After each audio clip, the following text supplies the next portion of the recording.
gonna go on the Freethinkers Radio app. Okay. Go on the Freethinkers Radio app then.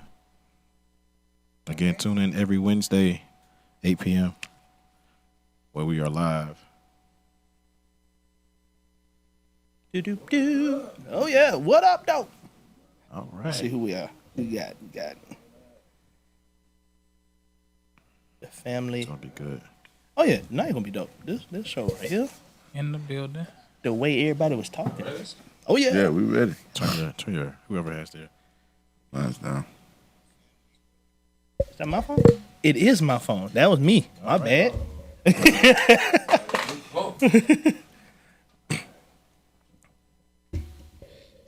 52. All right, let's go. We getting started.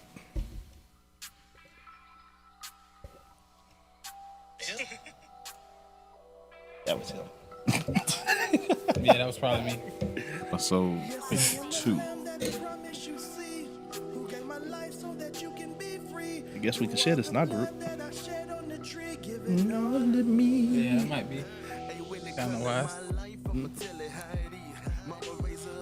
What's going on, Lawrence? Good to see you, homie. I was about to say what? In the hand, though. Don't judge me. And I be speaking it plain. What's up, Lawrence? What's happening, bro? Share with your friends, share with the family, cousin them. And what's going on, everybody? This is your boy Jay Will, and you are now tuned in to another episode of Urban City Radio, where we bring you the sounds of boots on the ground. What's going on, everybody? This your guy, AC the Future. Oh, you want to go out of order? Yeah, I did go out of order. Do do it again. Oh, no. So we gonna start up. Yeah, just start over. No, go ahead. What's happening, everybody? Super Wise. All right, this your guy, AC the Future, man. We got two special guests in the building. Go ahead and tell them your names. My name is Sean Dreher, not really a special guest, but yeah, I'm here. My name is Andre Rogers, and I'm glad to be here.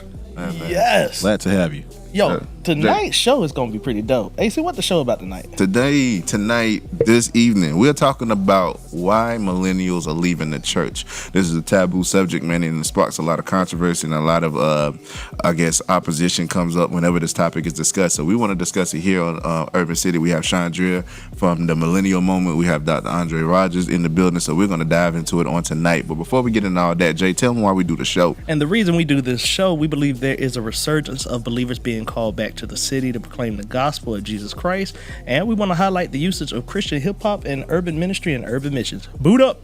Boot up. All right, boot up. We'll be right back, Urban City. Yo, shouts out to Sam Goody. This is his new joint, Cream. Also got Young Saint new joint. Also on here also. All right. All right, man. What you gonna do at Millennial Moment, man? I'm gonna bring it. I'm gonna start out the gate. What's up with the Millennial Moment, dog? You did like 2 strong weeks. It was like I ain't doing no more. Man, it was time to drop them out. You ain't get a ring? Man, because the Millennials drafted KD, bro. Oh, really? When he got KD, bro, I mean, you know. bench wasn't strong enough.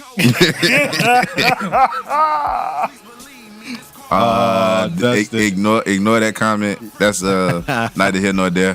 What's up, Dustin? What's going on, man? Man, he's been. I want some of that apple cobbler. He's been mad at me about a cookout at my house that I forgot to invite him to. Oh man. No, he didn't forget to invite you. No, He just didn't invite you to the cookout. What's going on, Goody, man? We playing your song right now. What's going on, Maurice? Auntie, what's going on? Miss Chosen. Yeah, man, we getting ready to get started and delve into this topic. Make sure y'all hit that share button for us, man, and send us some hearts. Wow, there it is. I just hit it. Not you. Talking to them. I mean, I just wanted to share. No, Dustin, I did forget, for real. I'm sorry. Posted pictures. Oh, man. But yeah, man, you'll be able to catch us live even on the app, 8 p.m. Wednesday nights. So, man, we're thankful for all the accomplishments that we have. Make sure you post your comments, man, concerning the concerning what we're talking about on the day, man, and make sure you just let us know what you feel as we delve into the topic, man. We appreciate everybody for listening. Do that. All right. What's up, Auntie? And we're back, Urban City Radio. Look, tonight we have a great discussion going on. we posted a question on Facebook of why are millennials leaving the church. This just happened to be one of the biggest topics of this year so far. CNN has talked about it, the Huffington Post. It's been a lot of major news outlets talking about this. So we want to jump in the conversation and let's just put it on the table. Yo, why are millennials leaving the church? Sean Dreher. We're gonna pass that question to Sean Dreher. Start it off. Why are millennials leaving the church? Man, I think this is a different generation.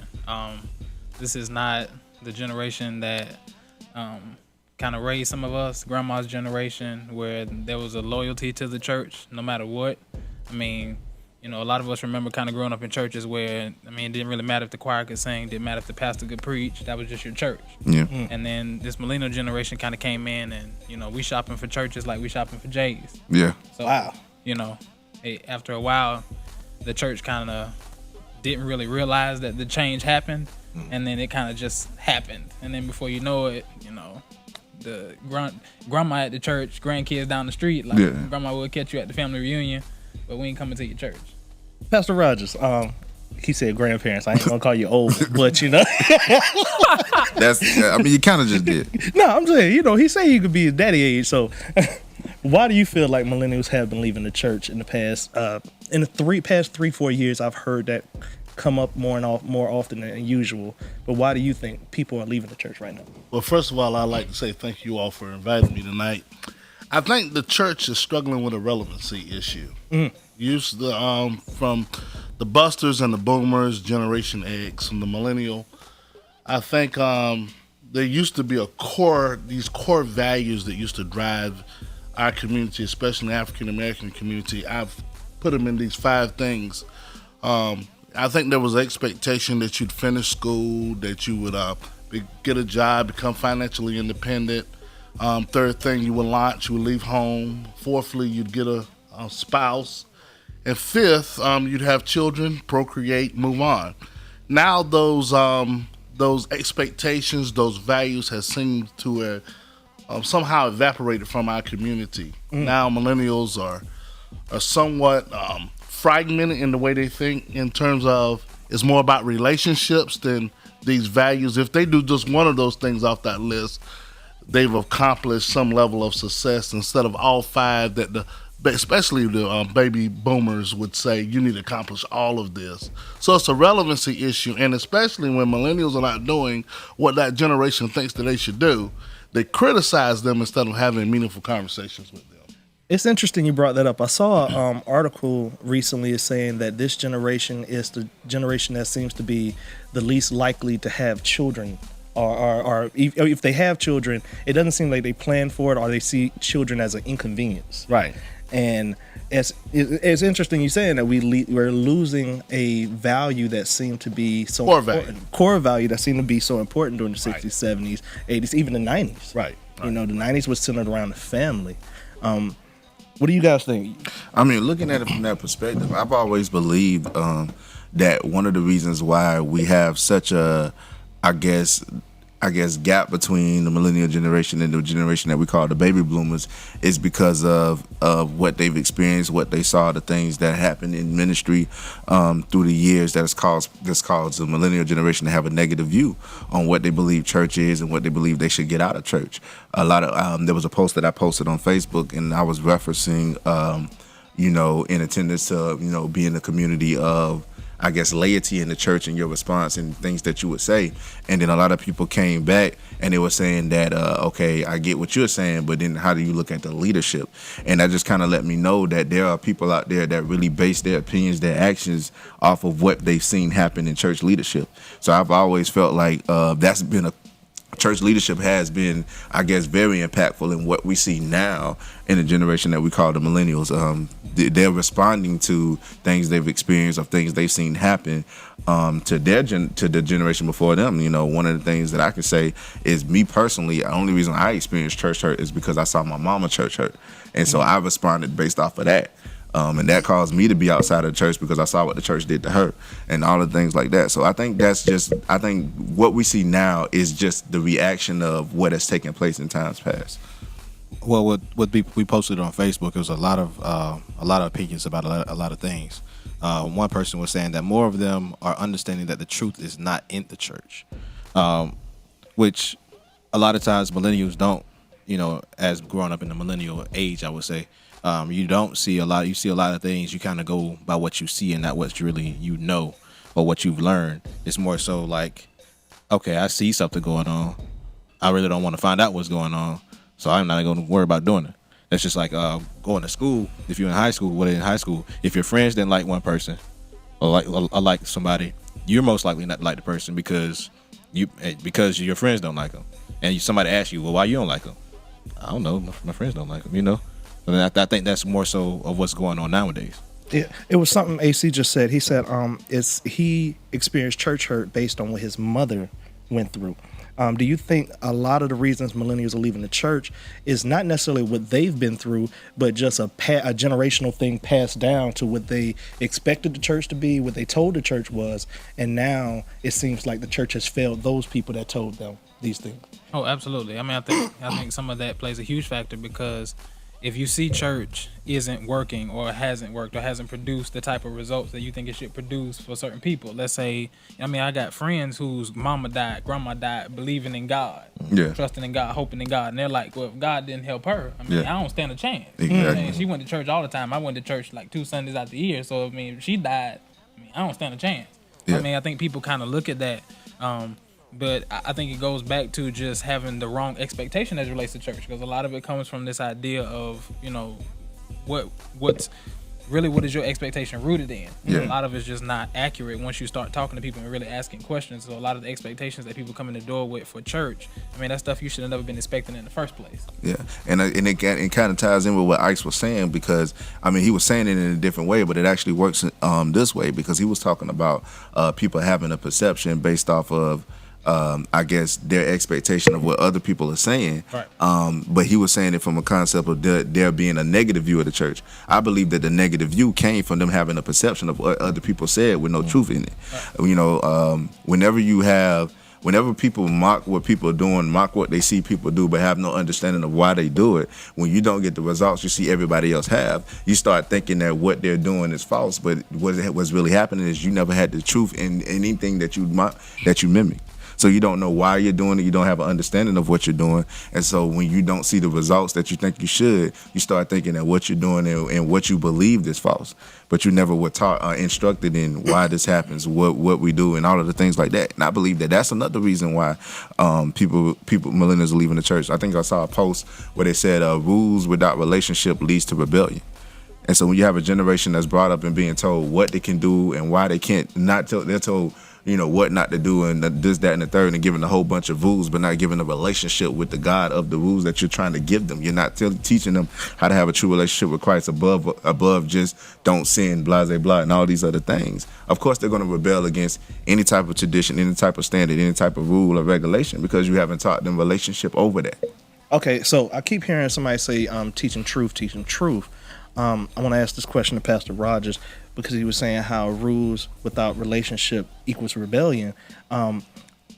Isn't it not teaching we're not teaching the whole truth if we're only saying what they can't do, right? I just want, that's not teaching the whole truth if all I say is you can't do this, you can't do this, you can't do this. That's not the full truth, is it?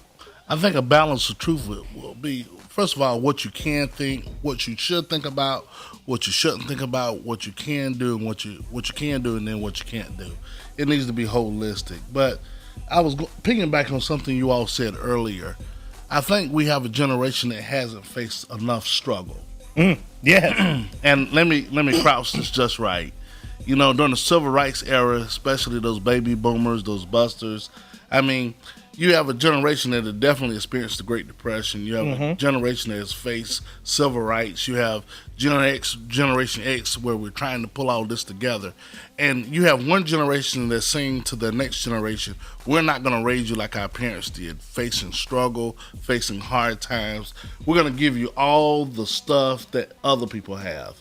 And I wish I could say it this way, stuff that our Anglo brothers and sisters have. Yeah. And so they give you so much stuff until you don't know the struggle. Yeah. And the struggle is always real. Yeah.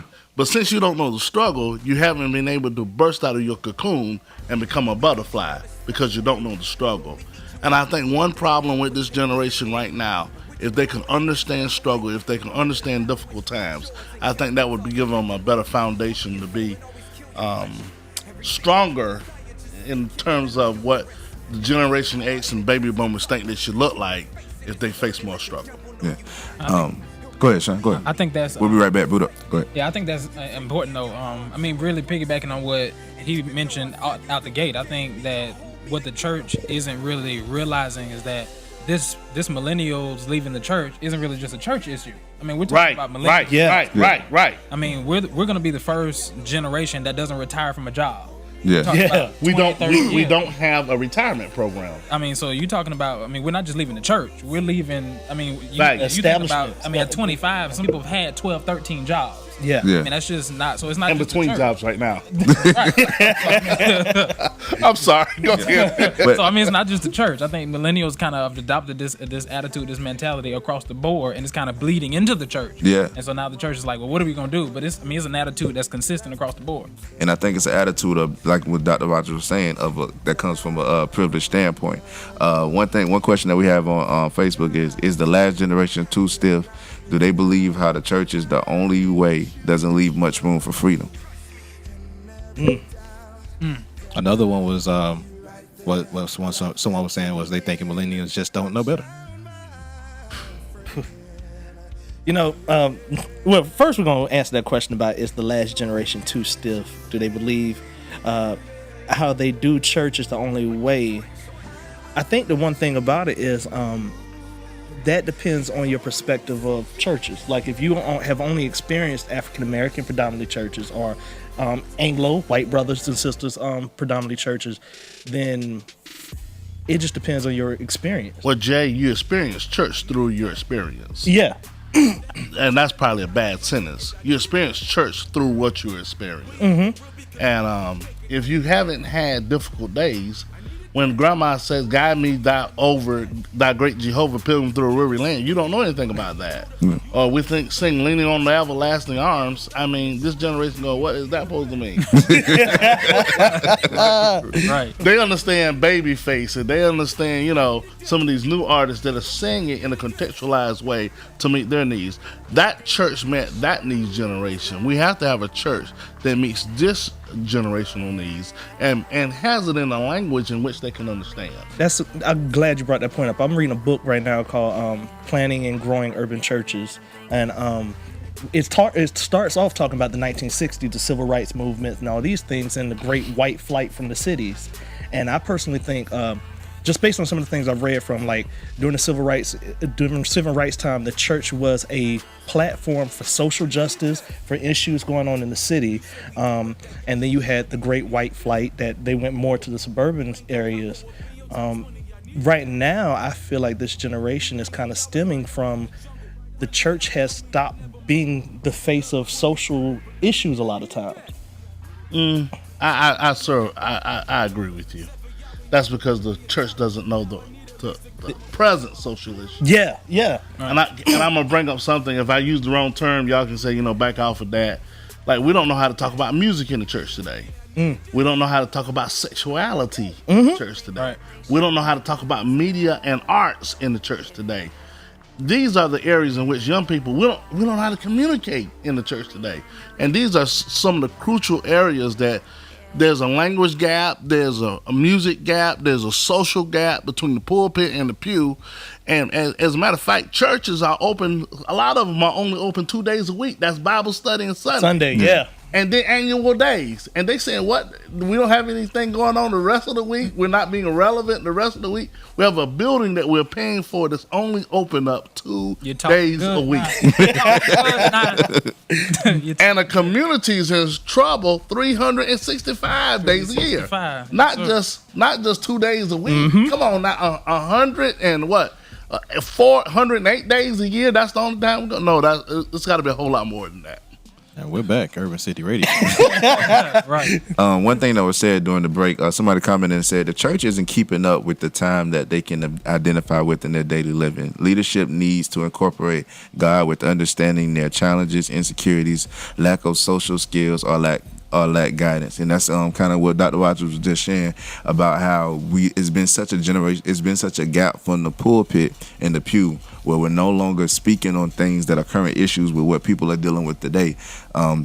That's one thing I noticed too. A lot of people they don't understand how to practically live through the Bible, and that's the Bible speaks on a holistic salvation. It doesn't just speak on the great by and by, and that's all good. Going into heaven, and everybody wants that, but I need to understand what God wants for me to do right here in this life that I'm living now. I have real life issues that I face every day, and if there's no teaching, preaching principle that's being guided to me from the pulpit to where I am right now, then it doesn't change the fact that I have chaos when I leave these doors. Well, I would say the flip side of that is because the preachers who are speaking about these things from the pulpit, what actions are being taken place outside of the pulpit?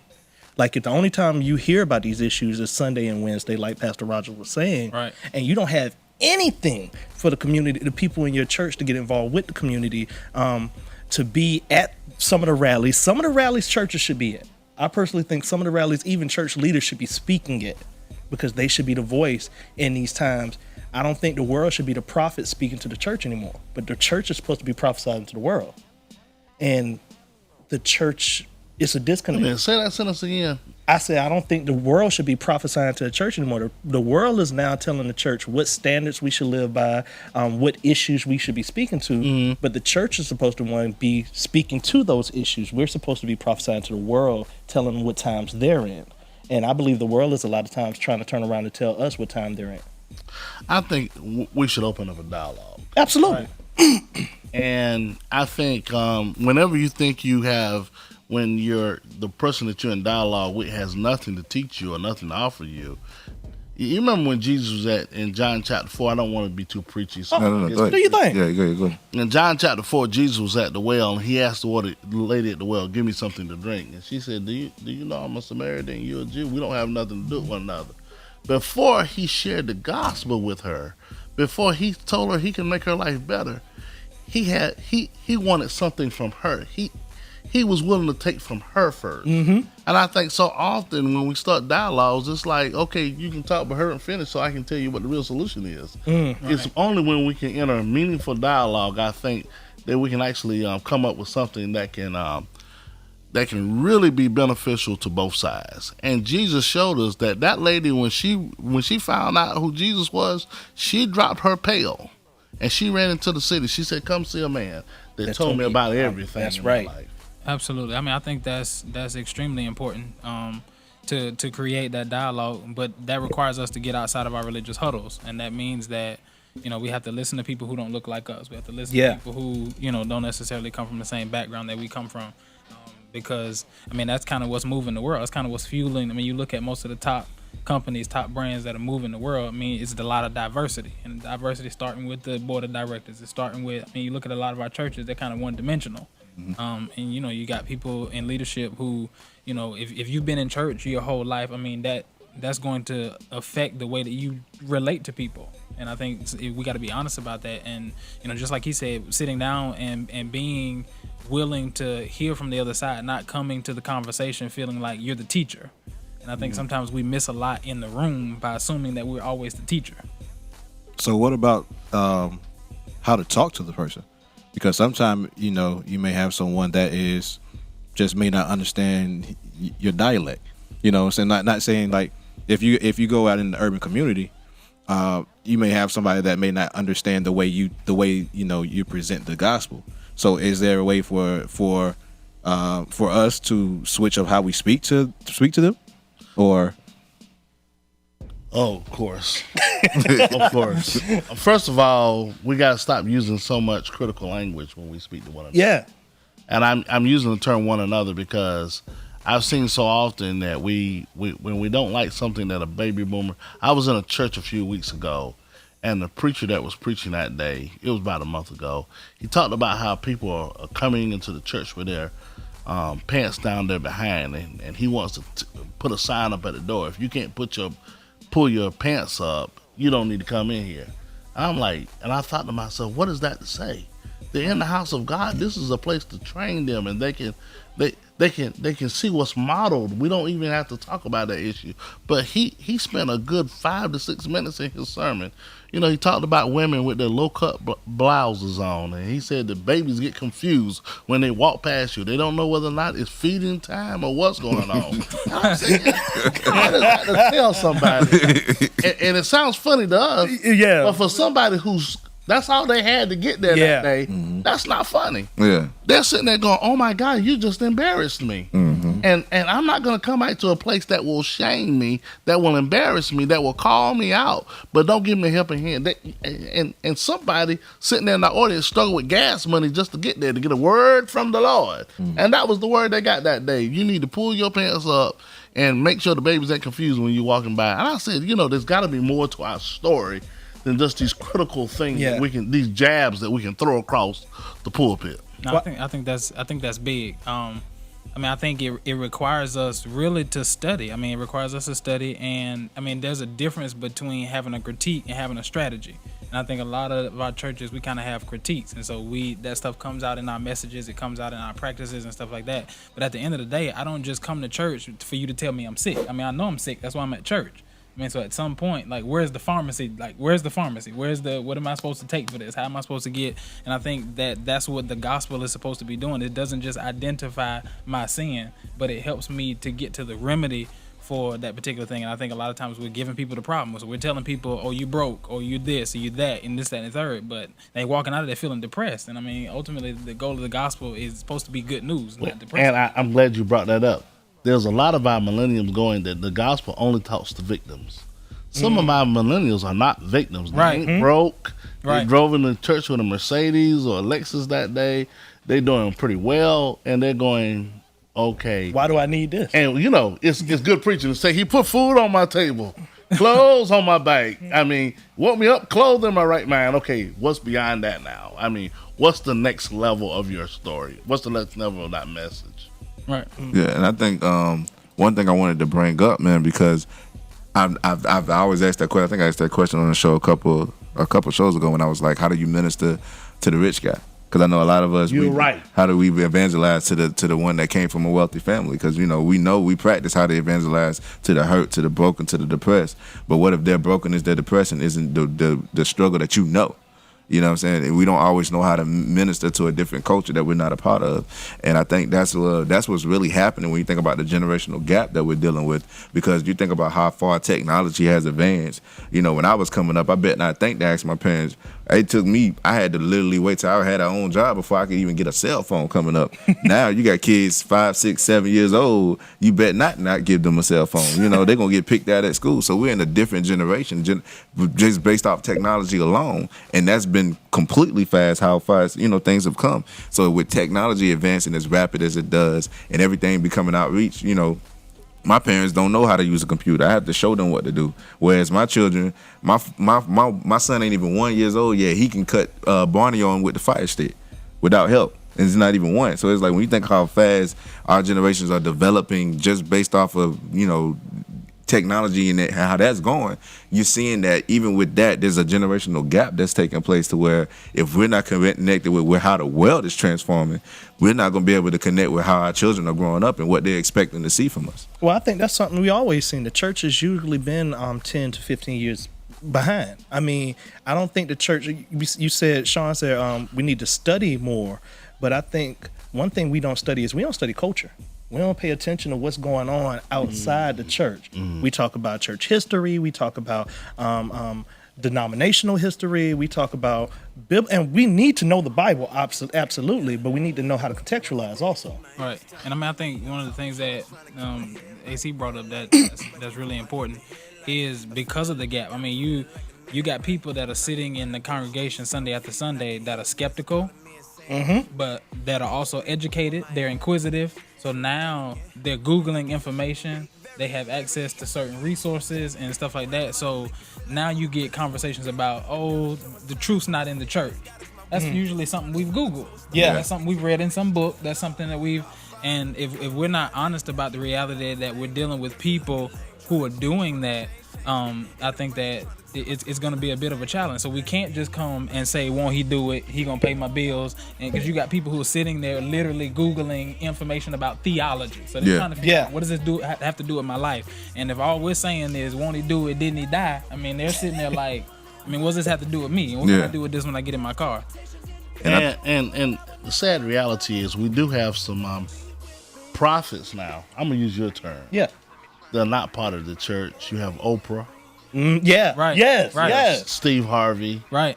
You have Tom Joyner. Some of these guys with these, what's the guy who comes on the Big DM on in every afternoon? Dale Hughley. Yeah. A lot of these guys have bigger voices. Influences. That's what I mean when I say. Yeah, I got you. I was. Yeah, they have bigger voices, bigger platforms, and they sound more believable too. Yeah. Because they're on their game every day. Yep. And that's actually a proven fact that people are. You're more prone to believe what you hear the most. You know what I'm saying? So whatever you hear the most is what you tend to start believing. That's why I believe the Bible talks about, meditate on the word day and night, because it's the repetition of hearing it. It's the repetition of studying it that keeps you in your faith. But when you have a world that's constantly propagating things that go against or go contrary to what the word teaches, and it sounds, think about a lie. A lie has to have truth in it in order for it to be a justifiable lie. So when you have a lie that has some truth in it, enough truth to make you believe, and you hear that more than you hear the actual truth, you're going to lean in the direction to the lie. And so the media, I've always believed the media is the biggest enemy when it comes to modern day church. I mean, why would I go to church if I click on Facebook and have the whole service right there in my yard through Facebook Live? And let me bring up another issue. And I don't know if you guys see this as an issue, but the average traditional African American church services somewhere between 2 and 2.5 hours. Come on. Yeah. Some of them are 3 and 4 hours. Come on down. I've been there, done that before. Come on. But when you're rocking with a service for 2.5 hours, and then we're losing a lot of African American millennials to our Anglo churches, because like we have a church right around the corner over here that's 45 minutes in terms of their service presentation. A long service for them is 52 minutes, and they have that thing timed to the mics.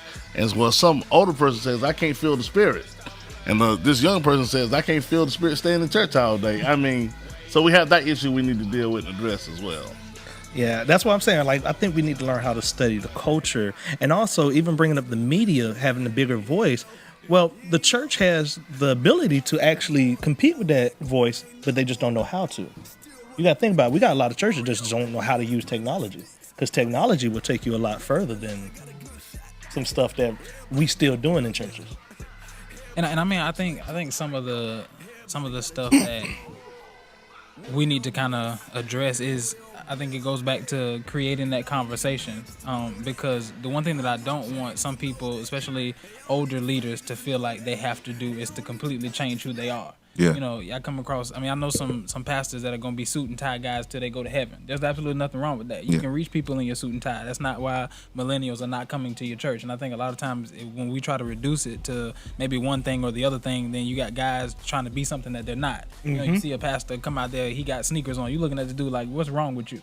And then, there's some people that you couldn't imagine in a suit and tie. So I think it just all depends on the nature of the pastor and the personality. But I think you can reach people and not necessarily it have to be about what you have on. Because I've seen pastors being offensive with urban gear on. Yeah.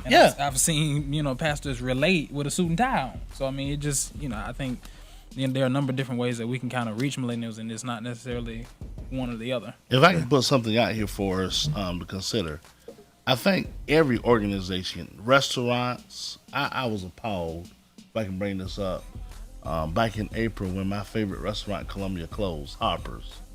And I was like, why in the world did they close? And they opened up a new restaurant on the other side of town. When I finally visited that restaurant, the guy told me why that restaurant closed. Because it couldn't reinvent itself right where it was. Wow. Yeah. And if I can say this, sometimes I think our churches need to reinvent itself. We need to reinvent our brand, not the gospel, but our branding of what we're doing. We need to rethink. Hey, is this service the way we have it reaching the people that we're trying to reach? Yeah. Right. I wanna pause real quick. I want to respond to a question that we had or a statement that was made. Lawrence Gray said, I know I heard someone say that millennials haven't suffered enough. Why does suffering have to be a part of life? Because of a story that a man did once? It's not right. Y'all believe you need to suffer, then you get comfortable or more complacent. I just want to respond to that real quick. I don't, and y'all correct me if I'm wrong about this. Go ahead. But I believe that in the Bible it talks about when Jesus said, "Any man that follows me must take up his cross." When he follows me, that lets us know that in the process of being a believer at all, you're going to have persecution, you're going to have any type of suffering, any type of things that you deal with. But what Dr. Rogers was referring to when he talks about millennials not suffering enough, he was talking about going through enough persecution, depression, issues, trials, whatever, that keeps you from having the mindset of a privileged person. There's statistics that show that children love parents more that don't privilege them than they do the parents that give them everything that they want. It's the suffering, it's the trials, it's that, I guess, feeling of lack, having to actually suffer, go through, and reach for something that gives you more of desire, more of a love for the experience, for the person that you're experiencing it with. When everything is handed to you, you have less of a love for the person that handed it to you. You depreciate. And I mean, I think it just ties into the gospel at the end of the day, because I mean, you think about, and this is one thing I wasn't gonna bring up, but since you mentioned it, I think even with our marketing and stuff, so in a process of rebranding, in the process of thinking about, okay, how do we reach, then we've got to make sure that our marketing strategies aren't undermining what we consider to be biblical orthodoxy, because what ends up happening is we do all of this stuff to make church convenient for people. So we're basically telling them it's about you. So we're going to make this great for you. We're going to make this comfortable for you. And then we open up the Bible and we have to read them stuff like whoever comes must deny himself, pick up his cross. That's contradictory. Yeah. So you're telling me it's about me to get me in the door. And then now you're telling me that in order to follow Jesus, I got to sacrifice, I got to suffer, I got to be selfish, I got to be selfless, I got to be, and so I think finding that balance of, and a lot of that comes from those personal experiences. If nobody's ever told me no in real life, then I mean, it's going to be hard for me to look at this Bible and tell myself no because Jesus said I'm not supposed to have this. Yeah. I'm not supposed to do that. So I think that this whole thing about, so it ties into the gospel and really understanding that it's so countercultural to what it's natural to the human instinct. And American society. Yeah. American society within itself is so optional that it's hard to live in a kingdom society where it's not a whole lot of options. You have direction, you have guidance, you have commands. But in American society, we have democracy. So, you may tell me I can't do something, but I get enough people and get a board, write a letter, da-da-da-da-da. I can have some stuff changed. You about to get stoned. But, but in when you think about kingdom principles and how the church is supposed to be, that's not necessarily the case. But when you're born and grafted in a society like that. Oh, Dr. Rogers, you got something you want to say? Yes, I was thinking about that idea of suffering, which I thought you explained it so well. But I just want to use a secular illustration. Bill Gates is one of my heroes. I like to read about Bill Gates. I think he's a brilliant thinker. And one day I stumbled across a piece of literature, maybe you all have seen it, where he said he wouldn't leave his kids nothing but X amount of dollars. Yeah. That he's not going to leave them the majority of his wealth because they need to do this themselves. Mm. And I thought, if that was my dad, I think he's worth somewhere between $38 and $42 billion right now. I only have one brother. Leave me $20 billion, and I'm good. Right. And I can almost hear Bill Gates yelling back at me, "No, you're not good. Yeah. You need to suffer through this. You need to make your own billion so you can figure this out." Even in relationships, you see those relationships that start with too much. Yeah. They They fade pretty quickly. Yeah, because they had too much too early. Yeah. You never see that in any biblical example where success follows, where somebody's given too much so early because they're not mature enough to handle what they're given. But watch those couples who struggle together. They make it through. Oh my, thick and thin, ride or die. Mm-hmm. Those couples that struggle, that remember when they were broke, they remember when they didn't, when the best car they had might crank. Right. As a matter of fact, going back to the Bible, but think about Egypt. The Bible says the more they were persecuted, the more they grew. The more they multiplied, the more they grew. Persecution, struggle, suffering draws families together. That's in Exodus chapter 1. Thought I'd bring that up. That's not anecdotal. That's in the Bible. Chapter 1. So it's like, with all that being said, I think, You know, you look at the mindsets of our generation. We've dealt with, first of all, as a child, you dealt with abandonment. Our generation has the most, I guess, seen abandonment issues that you ever, because you have so many children growing up without fathers. And that's been a major reason why they have the mindsets that they have, because you're always looking for that father figure in your life, regardless of whether you feel like you justified in your actions or whatever. So you lost the validating voice, the voice of direction, the voice that gives you your identity about who you actually are. And so you're forced to self-identify, and whenever you have to self-identify, that means your identity changes with your feelings. Yeah, I think one of the things that becomes important, and I can't think of who said it about the branding and about branding and stuff like that. I think we got to use some of the principles even in business, because at the end of the day, I can have this idea in my head of who I want to reach, but at some point I've got to come down off the clouds and deal with the reality of who I am reaching. So if I've got people in my congregation that fit a certain context, then I've got to speak to that context. I can't say, well, I want to talk to people who are privileged. Well, nobody in your congregation is privileged. So, I mean, whether you like it or not, deal with what's there. And I think sometimes what ends up happening is the message that we're presenting is for an audience that we don't have. And it's going over to people's heads who are there. Yeah. I think really taking a survey, figuring out who's in the congregation, how many people are single, how many people are, make a certain income, how many people are educated, how many people are, so that way it kind of helps you to be able to know what you got to deal with. I mean, you look at Jesus. Jesus didn't deal with everybody the same. His conversations were different. You could tell when he was engaging certain people that he engaged them based on where they were. I mean, his conversation with Nicodemus isn't gonna be the same as his conversation with, the woman at the well. It's not gonna be, I mean, he's gonna engage people differently depending on where they are. And I think the church doesn't really do that. We kind of create one message and we throw it at everybody, and either you take it or you the enemy, basically. Yeah. So then that would then point the direction back even into the leadership, where once again we're saying, just reiterating what you were saying about knowing where you are, because okay, you got baby boomers in the congregation, you got millennials in the congregation, you got Generation Y in the congregation, you got the older folks in the congregation, and all of them have different expectations of what they believe, how they believe the gospel should sound, and what they actually want to hear when they hear the preached word. If my grandma hears a preacher, she's looking for Jesus and she's looking for scripture. You know what I'm saying? That's it. You can take her to church and back. If all you got to say is Jesus well, she can take it the rest of the way for herself. But a millennial like myself, okay, but why? Why do you cry though? Explain that to me. Give me understanding of more than just, and it's just being able to give, the older generation what they need, but at the same time, not forgetting the fact that there's somebody there that that's just not going to be enough for them.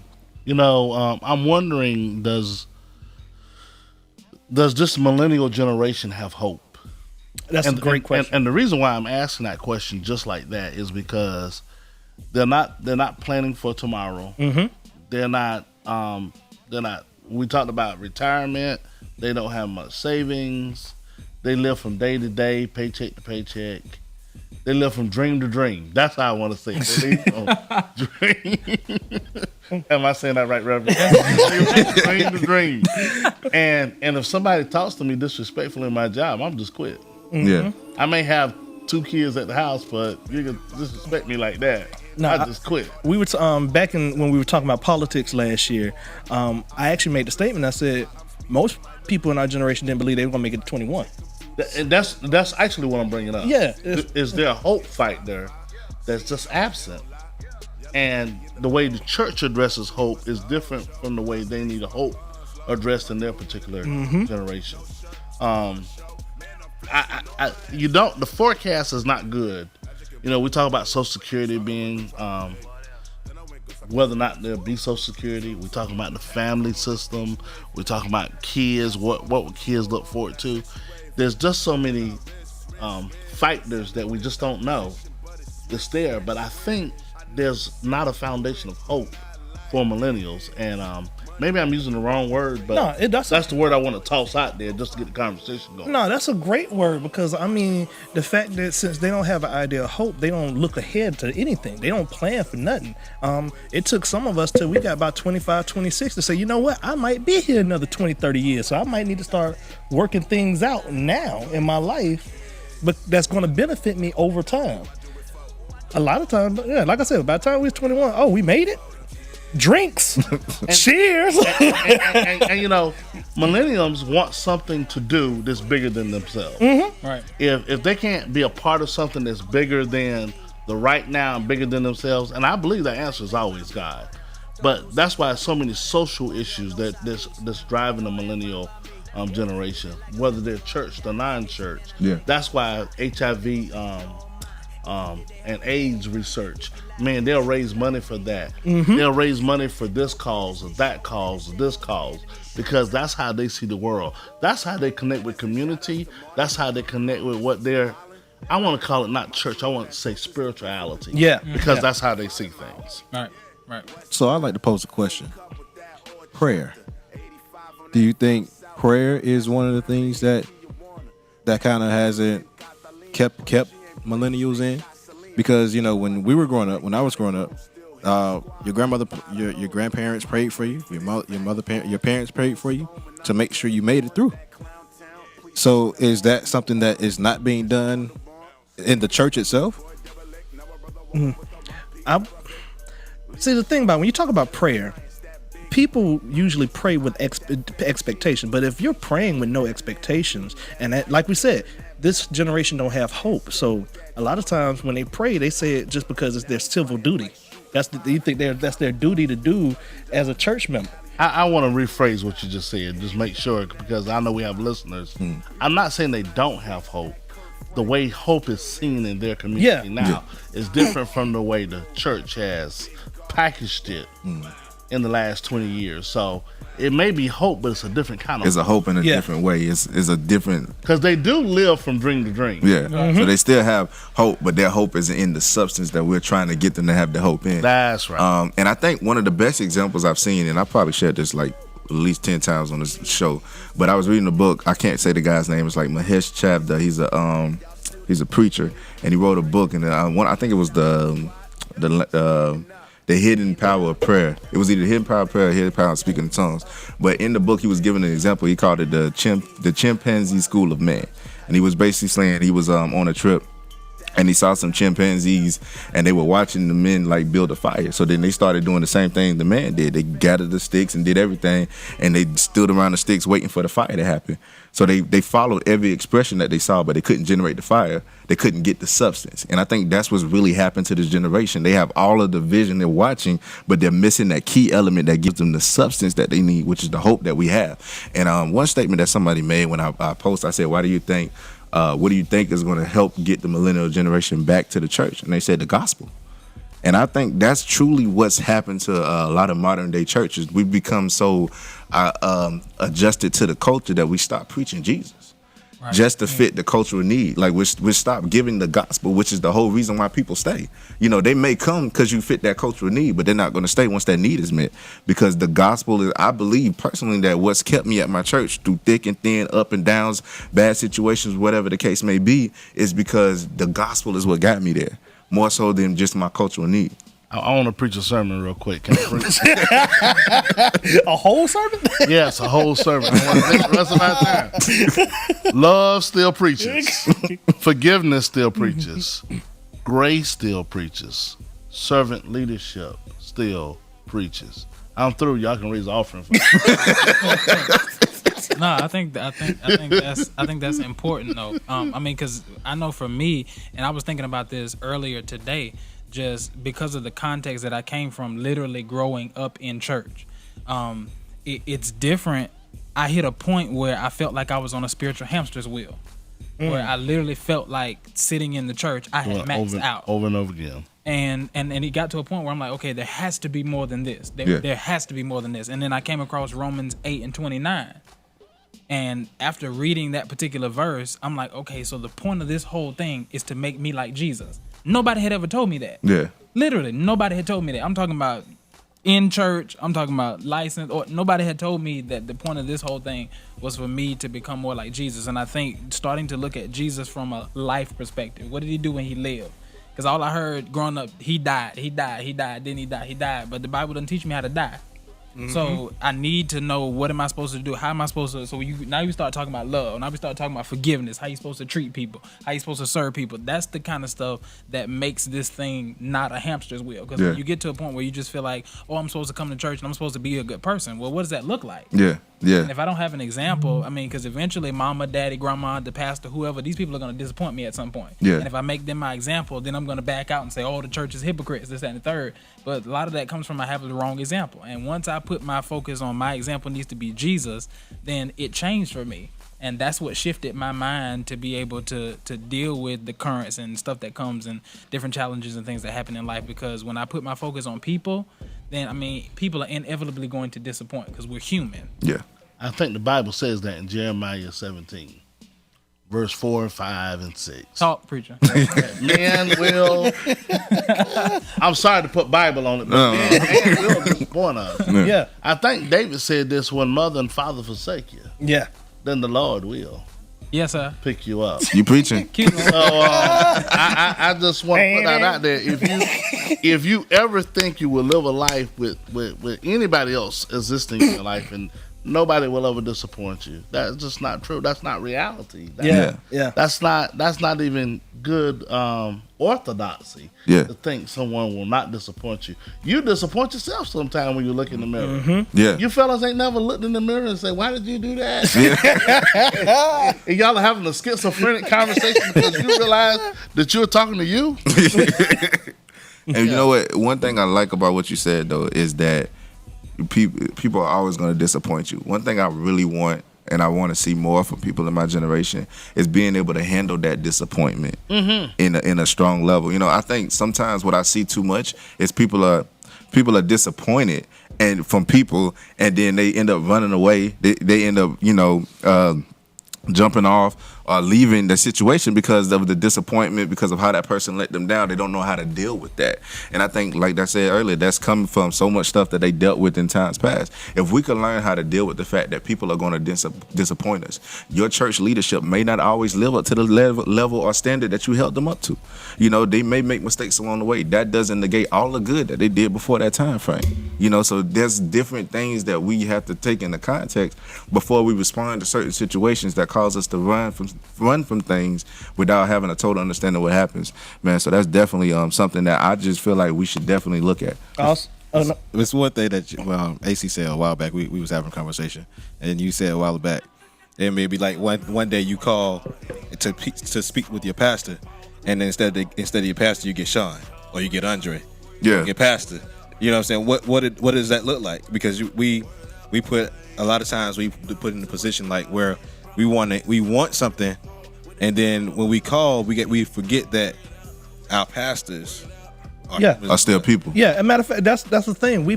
We want church leaders to be our saviors.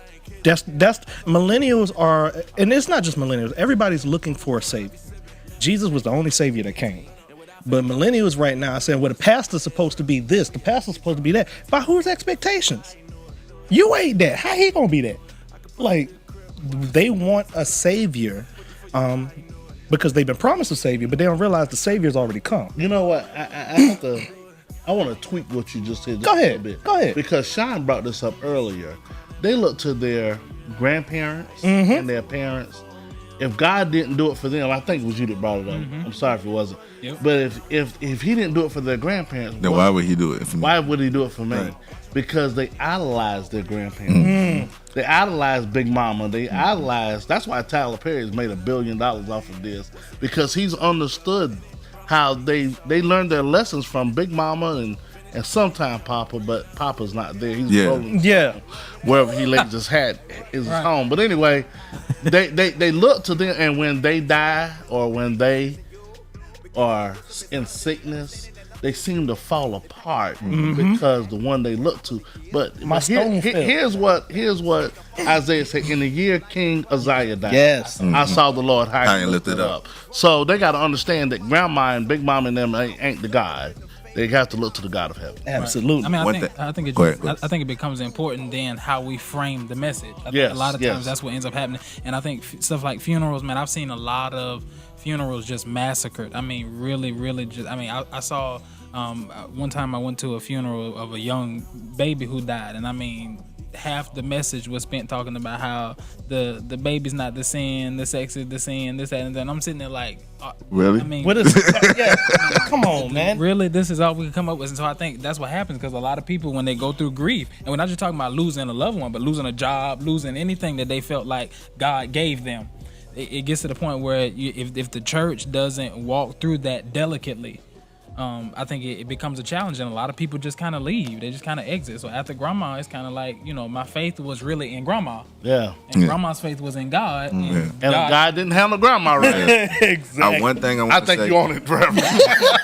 One thing I want to say, and then we'll give y'all time to, I guess, express, who y'all are. But one thing my pastor shares when he teaches, he says that oftentimes people see God the way they see their father. So it's like, however your father was in your life is your expectation of God. So kind of going inside with what y'all saying. So like basically in the father-son relationship, if daddy made promises but daddy never made good on his promises, it's hard for me to believe that God is going to make good on his promises when you're the one that taught me about God. So it's like, even in that aspect, then once again, going back to what I said, I think a lot of our problems is the issue of, why would I stay in church and believe that God's going to be there for me when daddy wasn't? Right. Daddy created me too, but daddy left. You know what I'm saying? So it's that abandonment issue of. And I seen him. Yeah. I don't see You this trying to guy. be believing somebody that's not even here. My man here. But in these final moments, man, we definitely want to give Sean Greer, Dr. Andre Rogers time to not introduce, but tell them how you can get in touch with you, whatever y'all got going on. Go ahead and share that real quick. So I'm Sean Dreher. You can follow me on everything. All of my social media handles are I am Sean Dreher. So just keep the questions coming. I really want to do my best to kind of speak to this issue constantly, even outside of here. We really want to find some solutions, something practical that can really help us to kind of bridge this gap. That's all I got. All right, Dr. Rogers. Well, my name is Andre Rogers, like you just said. I'm the pastor of Concord Fellowship Baptist Church, right there in front of Meadow Lake. We've been there a few years now, and I've had wonderful privilege there. You can follow me on Facebook, Andre Rogers, that's AndreRogers. I'm also a professor at Columbia International University. I'm the chair of homiletics preaching, and I'm also teach theology in undergrad there. I'd be happy to help you out with any questions you have about CIU here in the wonderful city of Columbia, South Carolina. Woo. Yo, we're going to have to do a part 2 to the show, man. Yeah. Because it's still stuff I want to touch on, like social issues that the church need to address, and just how can the church keep up with the times and culture. Yo, we're going to have to do a part 2. I don't know when yet, but the man said he the hermeneutics teacher. You got hermeneutics. He teach one of them H's. One of the H's we need. Maybe all three of them. But yo, if you keep your questions coming, keep sharing this post. Bring up more topics that you wanted us to jump on a little more. I don't know how long this one can go. We can go part 2, 3. This month right here can hit a couple things. But good job, guys. Y'all did that. Good job. This is Urban City Radio, where we bring you the sounds of boots on the ground. Boot up. Boot up. Oh man. Y'all want to do an after party? Yeah. Don't come off the leash, Dave. Don't come off the leash. Thank y'all for tuning in. Thank y'all for tuning in. Thank y'all for your comments, man. We see all of them, and the topic just kind of was just going, man. So we didn't get a chance to address everything that was stated, but we definitely appreciate everybody for tuning in. Next time we're gonna have Dave on the mic. Dave get to shoot off work. But yo, I don't know, man. That's a hard conversation. It's a lot of moving parts in Yeah. well, jump on the mic real quick. Yeah, I do want to talk. Okay. Uh-oh. Mr. Dave Pendergrass is stepping to the mic. I should have had some coffee. Check it out, right? Mm-hmm. All right. So, talking about why millennials are leaving the church, right? We're just calling them millennials because they're in their 20 to 40s in 2017, right? But there were people in their 20s and 40s in prior generations. You see what I'm saying? Yeah. Now, it just seems like if this was a business, like when you talk about recreating yourself like how Blockbuster did, it's almost the same thing. Like They didn't do it well. You see what I'm saying? Because like, okay, on one end, okay, you can say, okay, they because they can get internet church, that's but at the same time, you're able to reach more people. You know what I'm saying? You're able to give the message to more places. You know what I'm saying? It's almost an efficiency tool. It's not like it changed church. It's just an efficiency tool. You see what I'm saying? Even the fact where you can have you even able to have more freedom with the length of services when it's on demand, right? You see what I'm saying? Because now I can enjoy the music part, but I'm in a place where I'm at work and I can't take in the word, right? Yeah. And I can go back and get it. You know what I'm saying? Without the DVD player that most of us don't even have in our houses anymore, right? So you got that part of it. Are you able to reimagine how you're even doing the business, right? Yeah. Then on the other end, are you able to still show and prove that you do the things you used to do? Because at the end of the day, the civil rights movement was a church movement. The abolitionist movement was a church movement. You had to respect people when they got them kind of receipts. Yeah. But that's what I'm saying. Let's go back from 2002 to 2017. That's 15 years. You know what I'm saying? In the 1990s, 1980s, I think the Freedom of Marriage Act, right? The Protection of Marriage Act. That was a large evangelical movement that made that case happen, and it went through the Supreme Court and everything. So you had to the church got receipts on the fact that they protected marriage in the 80s. Yeah. Okay, they lost it in 2010s. How did that? You know what I'm saying? Are they still even benefit? Yeah. You see what I'm saying? Can you show and prove? Yeah. I think that when you're talking about the two things from a millennial aspect, that would probably be it. Are you even thinking about me? And number two, can you do it? Can you do that stuff that you say you can do? And I think that's one of the key issues, because we talk about here on the show all the time about how the church has power that we don't operate in. Not trying to say that in a deep manner, but even when we talk about buying power, it's a movie that came out in theaters only because of the fact that church people supported it before it came out, and the producer used that as proof to get major theaters to allow him to put the movie in theaters. And so, which movie was it? I think it's God's Not Dead, Miracles. Right. Yeah, okay, Miracles. So it was like he used the proof of what the church did to get it operating in major theaters. But a lot of times we don't realize that we have that type of buying power. And so because we don't realize we have that type of buying power, we never utilize that buying power to get things turned in our rights. The same way that the LGBT community used it to get rules changed in the NBA. But we don't realize that the church has that type of buying power because the church doesn't think on levels like that. And I think that's why, even when it comes to, I was talking to a friend of mine about mega churches and that kind of thing, because that's kind of gotten big recently. And one of the things that a lot of people kind of feel some type of way about mega churches, but I think you need them simply because when you look at, the reality is poor people can't help poor people. Yeah. That's just the reality. And when you have numbers and money move the needle. Period. That's just how it works here. Numbers and money move the needle. And I think when you have churches so even when it comes to stuff like laws and different things that are being pushed, people that have to be. I remember a situation happened in Cleveland with Tamir Rice. When Tamir Rice got here, one of the largest churches in Cleveland, he literally paid money to be on the radio. And the pastor had one ad. His ad was simply, "The prosecutor must go."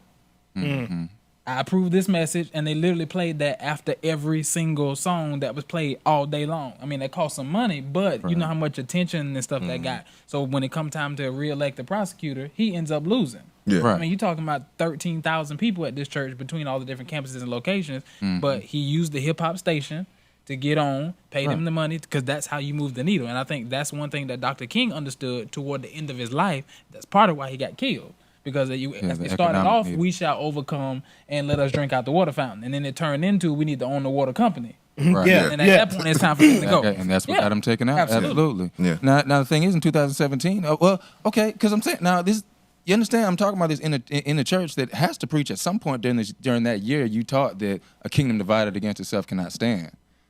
But then you have church feuds inside of not just denomination versus denomination, but in between denomination. The deacon boy don't like the. Yeah. So, but you see what I'm saying? Yeah. So at that point, and I'm saying this from a totally secular standpoint right now. When I'm saying this, I'm saying that from the outside, I can't respect you like that. Well, that's when that's going on, especially if you let me see it. Yeah. Right? Because even inside organizations, can I just say it can this happen, but you can't let everybody know. And once everybody knows, Can't give you that. I agree with you to a point. Mm-hmm. Even in the Greek, you have these sororities and fraternities. They've all battled. Mm-hmm. They've all had internal conflict. Absolutely. There's not a church on earth that will never face internal conflict. Right. We got to be able to be authentic enough and transparent enough while we go through.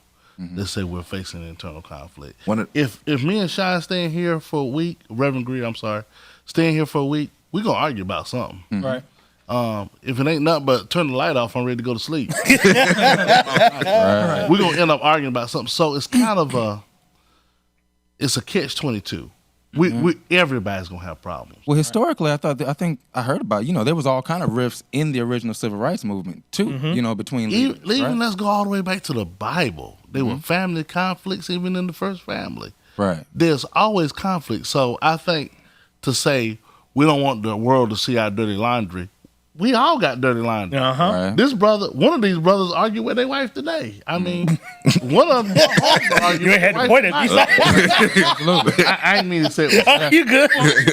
But the thing is, the situation is though, the argument happened at home. But when it came down to the purpose or the reason of the day, that didn't. We still did the purpose. We still handled that. You see what I'm saying? So now you have large church festivals that come in town, right? Or large church festivals get thrown, and the division becomes obvious. Yeah, and it affects the financial intake and the social intake of a person just looking at it from a totally outside. Should I get involved with this thing type of thing? Yeah. I totally agree with you, but I just want to put on the table though that you don't, even with JWs, with Jehovah's Witnesses and Mormons, everybody has their issues. Absolutely. Humans will have issues till we leave. Yeah.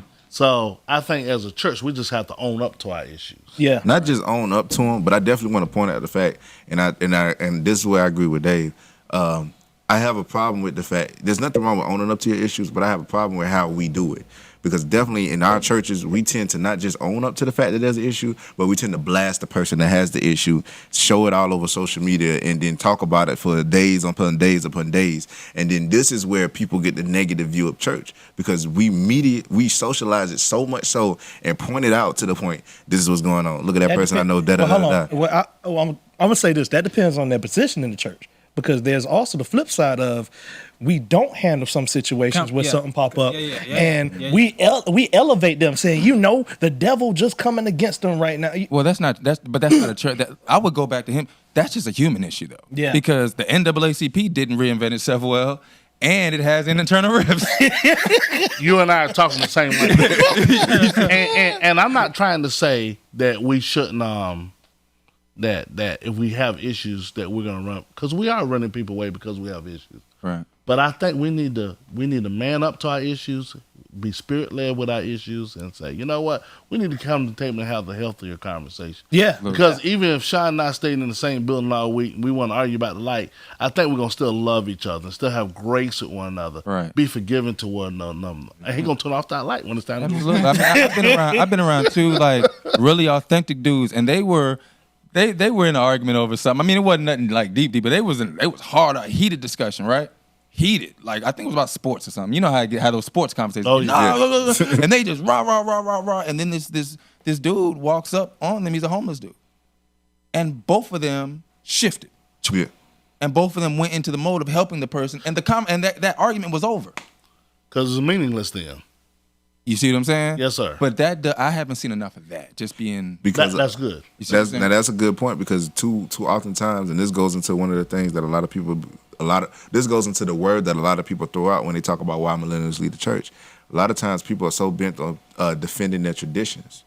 And because of that traditions are certain things that divide the church. When you talk about the Baptist denomination versus the Pentecostal denomination, when you talk about, you see what I'm saying, they have a great divide that divides them, regardless of what the belief is. So you think about stuff like that. These traditions tend to create the divide, and then people feel the need to defend their tradition. And then when you're talking about something that you're defending, something you feel strongly about, you get emotional, you get emotionally tired, you feel victimized when people attack it. right. All of those types of mindsets that people, because I've seen it from, I go to a non-denominational church. My wife is a Baptist. You can imagine how that relationship was when she started coming to my church.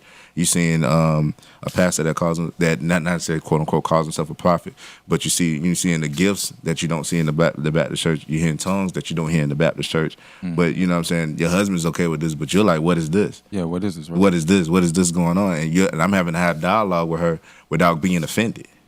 Well, yeah, I mean, and at the end of the day, when it comes to those things, unless we're saying that the church where those places where things don't happen are illegitimate, then it's the same as learning how to eat chopsticks at that point, right? I mean, we're still, you see what I'm saying? Mm-hmm. It's just cultural. But everybody don't see it that way, though. But I think, whether or not it activates in these certain people. I'm sorry, go ahead. I mean, I think one of the biggest challenges that we're facing, and I think this is just across the board, like regardless of denomination, I think that people are looking at the church and they're saying, you guys can't agree on what you believe. Ooh. And the reason why I say that is because, I mean, you look at when the woman who gets caught in the act of adultery gets brought to Jesus. I mean, Jesus doesn't rescue this woman from just regular people. Mm-hmm. He rescues these are her from religious leaders. Yeah. I mean, these aren't just regular people. And I think there are a lot of places where grace is not present. So people do things. I mean, people get pregnant early, people do whatever, and they get marked by the church, essentially. And it just depends on what church you go to. But what happens is when this happens to me at a church down the street, I group everybody in that same category. Everybody's grouped in there. Because I assume you guys you have the same God, the same in my mind, you guys believe the same thing, you guys operate the same way, and that's really not the case. I mean, because we're in the bubble saying, no, we don't believe that. Right. And then but you know, people are like, what do you mean you don't believe that? I thought you were a Christian. And also, we get up criticizing one another's ministry. Yeah. How do you do that? I mean, we're all on the same team. If we're competitive rappers, then yeah, but nah, if we all on the same team. Hey man, them Red Cross people over there, man, they ain't like this Red Cross over here. Over here, man, we got different kind of blood. We're a little softer with that needle. We know how to put it. I was teaching a class in Atlanta last week, and one of the guys got up giving a presentation, and he started criticizing the minister. When he was done, the first thing I said when I was critiquing him, I said, you might not want to do that, because our people see us all in the same grouping. And if they feel like you can criticize him, they can criticize you. Mm-hmm. Right. And I said, that's something you need to pay attention to. And the rest of the class said, well, we heard a lot of ministers do it. I said, it doesn't make it right. Mm-hmm. We need not criticize one another. I can never feel comfortable criticizing I have nothing to criticize Sean Dreher over. But even if I did, it's not healthy for me to air it out at 10 or 11 o'clock on Sunday morning in front of a large audience. Absolutely. Yeah. If I got that many issues with Sean Dreher, I need to call Sean. You need to hit Sean up. Yeah. And take him to lunch and pay for it. So he'll listen to me telling him about all my issues so I can straighten him out. And that's the craziness, to feel like I can straighten him out and he can't straighten me back out. Yeah. Right. And see that right there, and that is, oh man. So you can almost say the church taught that to the African American community. Yeah. Because we lost a lot of rights that way. You see what I'm saying? We lost a lot of rights just by the fact that we lost a lot of business. We lost a lot of contracts over the fact that black people say what black business is like. You see what I'm saying? And so now, as an outside community, I will not. You know what I'm saying? Oh, your customer service is terrible. We're not merging with you. Yeah, I'm not. You see what I'm saying? That they say you bring low quality material, and if you brought quality material, you would overcharge me. You don't get the contract. You see what I'm saying? It's just they come. The stigmas, right? And it comes from. But if it comes from, it's one thing. Okay, if somebody who don't know you, fully don't know you, says something about you like that. You see what I'm saying? Mm-hmm. I'm like, well, dog. That makes me think along those lines during the conversation. Then we start talking, and somewhere along the conversation, if you don't seem to be that person, I say, man, you don't seem nothing like what they told me about you, right? Yeah. But if I get it if Pastor Dreher tells me that about you, because of the relationship y'all have, influence, yeah, right? I'm gonna say I'm not even gonna make the call. I'm not even gonna answer the phone. Mm-hmm. Yeah. Yeah. You know, I think that's something that we never really look at, is how much we spend so much time putting negative information out about our own selves, and then expect people to have a different view of what we really are. Like Absolutely. I said, you know what I'm saying? We spend so much time arguing and bickering about what is, what isn't, who is, who isn't, what's genuine, da da da da. We spend so much time on that we stop realizing that we're killing our own influence because people are stereotyping us in the same group. And so even though we're trying to speak out that we're nothing like them, we're still titled and grouped and stereotyped the same thing as them, seeing the same exact thing as them, and we're speaking against our own selves in that context. But church is known for preaching about how bad it is. But I think black church is known for preaching about how bad black church is. Right, but I think the problem is we've leaned more toward marketing than we've leaned toward evangelism. Because evangelism is about reaching people who haven't been reached. Marketing is really about Bringing trying to people present in, my that's right. organization vis-a-vis the other organizations. We need PR that are people. around. Yeah, so I think that's kind of the problem, is that we're comparing our church to the next church instead of comparing the gospel to the world. Yeah. Instead of saying, okay, this is the world system, this is why it doesn't work. Vis-a-vis, this is why the gospel works, this and that and third. But we're saying our church works because we get out earlier. Our church works because we don't do weird stuff like speak in tongues. Our church works because we do stuff like speaking. Yeah. You see what I'm saying? So I can see that they need PR classes, I think, or something. Something needs to go on. Sean Dreher. You know what I mean? I'm just saying that just when you talk about this through common sense, just not like taking, you know what I'm saying, this just looking at it as numbers, apples and apples, oranges and oranges. Yeah, it just doesn't make. You know what I mean? Yeah, that's some stuff I've heard people say on a Sunday morning platform that just should not be said. I mean, we're not even talking about the pastor. We're talking about, something simple as announcements being read. I mean, just there's a process on how some of this stuff is supposed to be done, and all it takes is for somebody who's not a part of your tribe who hears that. Right. They're only hearing what you said. They're not hearing what you intended to say. You said you said y'all don't. You said you know what I'm saying? You said I gotta take your word for who you are, innit? You didn't tell me who you are. I'm supposed to believe you. That's great. You know what I'm saying?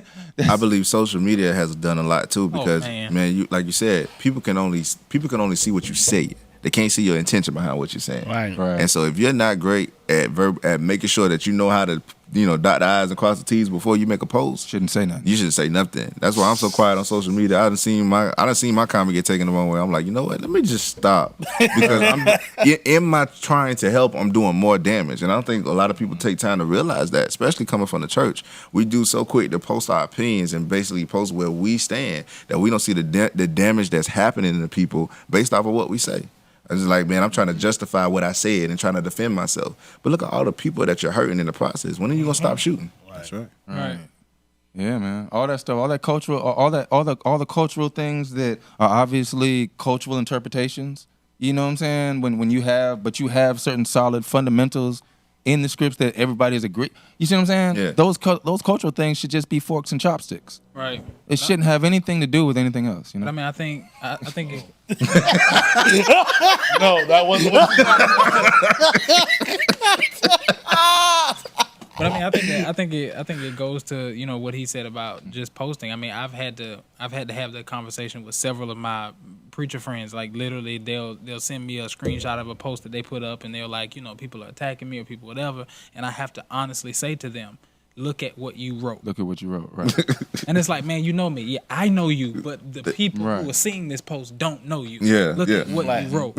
And then I think, because social media gives a lot of people a mic. I mean, it goes back to what you were saying about Steve Harvey, Oprah, and I think we have that problem on social media. Man. Because if you got 5,000 friends, I mean, it doesn't matter what you do. Yeah. You can You're have just a job, as big not as have a most job. churches. You're bigger than most churches. Yeah, Yeah, I mean, yeah, you got yeah. 5,000 people plus. I mean, because you think about all the people, if they share your post, all the people on their friends list. So, I Right. mean, you got all of these people who now are looking at your platform and you're speaking on subjects that you may or may not be qualified to speak on. Right. That's it Oh, right there. boy. That's it right there. You know what? I gotta say one other thing.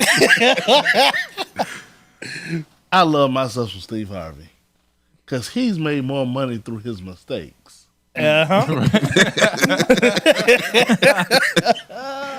He can make a mistake and make $1 million. I mean, Easy. Did y'all see with the Miss America pass? Yeah. Miss Universe pass. He making a mistake, but the one thing Steve Harvey does, he's quick to say, "I'm sorry." Yeah. He just made a mistake last week when he told a viewer, a caller, or whatever.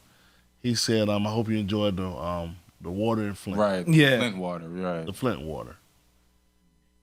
he got the media backlash from it, he was quick to apologize. Right. And I think that's one of the things that the church has to learn how to do. Yeah. Oh, absolutely. When we make a mistake, Yeah. be quick to Just apologize. go ahead and apologize. Yeah. Stop with the big cover up. Yeah. I think it goes back to something that Jay Will said that happens often. Even in the church, and I think that goes back to what you were saying about how people look at the principles, and sometimes they don't see a difference between the church and what we consider to be the world or what we consider to be culture. Because everybody knows, okay, if something happens, to the pastor down the street, he got 100, 150 members, whatever, what have you. This is gonna be all over social media. We're gonna be talking about it. We're gonna be sharing it, whatever, what have you. Same cat do the same thing over here. He got 6, 7, 8,000 people. Well, it depends on how much control you got. Depends on how much revenue you're bringing in. Depends on how many. Because there've been several situations that happen in certain churches, and you already know there's nothing gonna happen to this guy simply because of the revenue that he's bringing to the denomination, or the revenue that he's bringing the community, or the revenue that he's bringing, whoever, the board, whoever, because they know replacing this personality is gonna be too hard. That's so right. When it comes down to deal with his mistake, or kind of keep him, and we just Figure kind out of how to roll pay the with. rent. Yeah, Figure out how to pay the lease. We just kind of roll with that. I think, You know? I think it comes off to people as well. It's not really sin is sin. Yeah. Yeah. Because we're posting that, we're saying sin is sin. sin. That's why we're attacking people. Or sin is sin. But then when certain things happen in the church, now we start getting into qualifying sin. Yeah. Yeah. Yeah. Yeah. Yeah. Well, that's kind of different. He's in it and this, and then people just like they don't even want to hear it Yeah. because When it's not the me, same. sin is what- sin. But when it's him, When it's him, now it's sin got compartments and all kind of. right? It's a slip up. You know what I'm saying? Because that I ain't gonna get to that. But Right. but it happens though. You see it so much on because one thing about social media, one thing about any type of form of media, one thing you'll see is whenever something happens, and especially if it's a leadership in the church, not only do they bring out the leadership, what he does, they're gonna let you know what church he's a part of, what community they affect. If he own a business, they're gonna put out the name of it. They're gonna make sure that everybody that's under him and that's under his influence is affected by the mistake that they make. Oh, absolutely. Right. But what you see happen is the bigger that person is, a lot of times you'll see everybody that's connected to him start to defend and hide the thing that happened. And then for a while it gets quiet, and the next thing you know, that person's back in their position. But if it's somebody that doesn't have that type of support where they're covering and hiding that fact, they're left to deal with whatever. 60-yard field goal. And the church, Straight up. that's one thing. The church. I've seen the church leave people out to dry. Literally leave. We're talking about some, and I think some of it's just the time frame. I've seen some stuff happen in certain time frames where if this had happened maybe 10 years ago, or whatever, what have you, outcome would have been different. I think now there's a whole lot more covering up happening than was happening, some time ago. So Well, because they got to, because social media don't let you off like that. But y'all look like y'all gonna have to do a. We're gonna have to do a Yeah, part we 2 to gotta do a this. part two. Matter of fact, I already had some inboxes saying some people want to come on, so we're gonna work on the part 2. right. This is Urban City Radio. Thank y'all for staying after the show. Appreciate y'all, man. We appreciate all your comments, man. Y'all boot up, all right? Peace. All That's right. what that was. No matter how it sounded. I got you. Hey.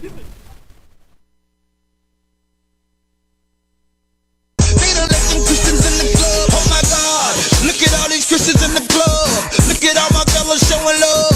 We done bought the bar, now what you think exactly? Tell the bartender we serving virgin daiquiri. I wanna party sober, and I get a buzz off this music. Get high off the spirit when I feel it, can't lose it. Atmosphere is crazy, everybody feel the same. And man, if you ain't feeling this, then you a certified lame. I came in the name of the one who sent me. Pulling up clean in an all black Bentley. Close the door gently. Step out stunning, we done covered all charges. So everybody coming long line outside. Be patient, no skipping. Extra police case, people start tripping. Leave your gun home and put your dope away. You don't really need all that in the party anyway. Now, oh my God, need to let them Christians in the club. Oh my God, need to let them Christians in the club. Oh my God, need to let them Christians in the club. Oh my God, need to let them Christians in the club. Oh my God, need to let them Christians in the club. Oh my God, need to let them Christians in the club. Oh my God, need to let them Christians in the club. Oh my God, need to let them Christians in the club. We live